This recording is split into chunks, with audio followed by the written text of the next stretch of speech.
big smiles for this next segment. It's no secret that Rachel and I both love to read, but for lots of little children, a little encouragement can go a long way when it comes to books and reading. That's where Ruff Readers come in, a team of canine companions who pair up with children at libraries to create special reading time together. Ken DeBoer, no relation, is the president of West Michigan Therapy Dogs, and he's here today with his friend Tucker. And no offense to you, Ken, but we're giving all of our attention to Tucker. Yeah, that's kind of why I brought Tucker. It's the same thing with kids, how it calms kids down, it puts them in a situation.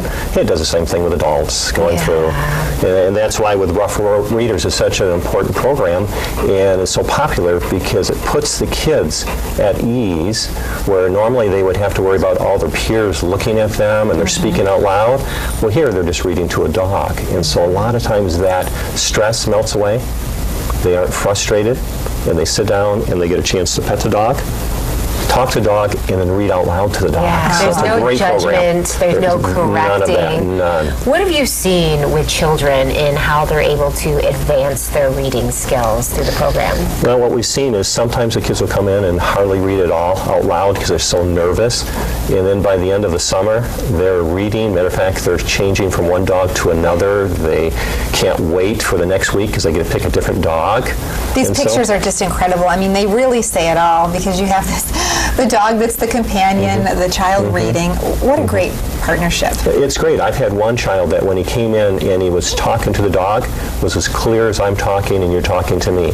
When we'd ask questions, initially he would always be looking at the dog and talking to us. And then when we focused on us, the stutter came out. Oh. He had a very strong stutter. But when he was there with the dog, it was a whole different. So there again, it gives the kids a perspective, a training session.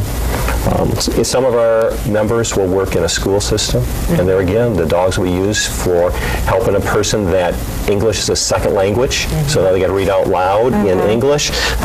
Much easier to do to a dog than it is in front of people. Worry about pronouncing words correctly and all that stuff. There are a couple different ways where people can get connected with Ruff Readers. First, if you have a child that maybe needs a little help, you think this might be a perfect fit, what should people do? If they would like to read to a dog, I would contact their local library and find out what times we have a program set up at their branch. And then all they have to do is sign up. Most of the branches have a sign up. When we do it, it's an hour and a half, and we'll have 6 dogs. And for that total time, each dog will have a child every 15 minutes. A new child gets to read. So the best way is to contact the library. And Ruff Readers is really only one part of what the West Michigan Therapy Dogs Incorporated does, because you actually have a bigger mission as well. That is correct. West Michigan Therapy Dogs has been around now for just about 11 years, and we have all volunteers. There's about 300 members. They each have their own dog, which they share as they go out. And we visit hospitals, nursing homes, rehabilitation centers, and it's done almost on a weekly basis. We have 6 days a week where we have teams out visiting. And we're always looking for new members who have a well-obedient dog and that they would like to see if it is ready for therapy work. We do our own training. We have pre-screening. Matter of fact, the next pre-screening is coming up in June. Okay. All they have to do is go to our website, westmichigan.org, just the initials, and they can actually get all the information they need to share their dog. And I know that you really need people to help with this work because you have so many requests for dogs to come in. You just even can't fill. We can't fill all the needs. And right now with our training, sometimes our training will be 6 months to a year out, but we like to keep it all filled so that we can cover the requests, since it is all volunteer work. Well, great.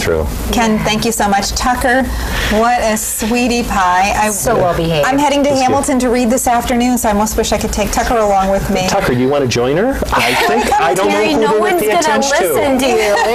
I know.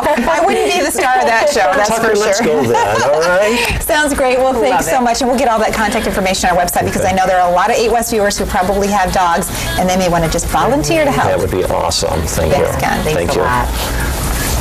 We're 8 West to come. All right.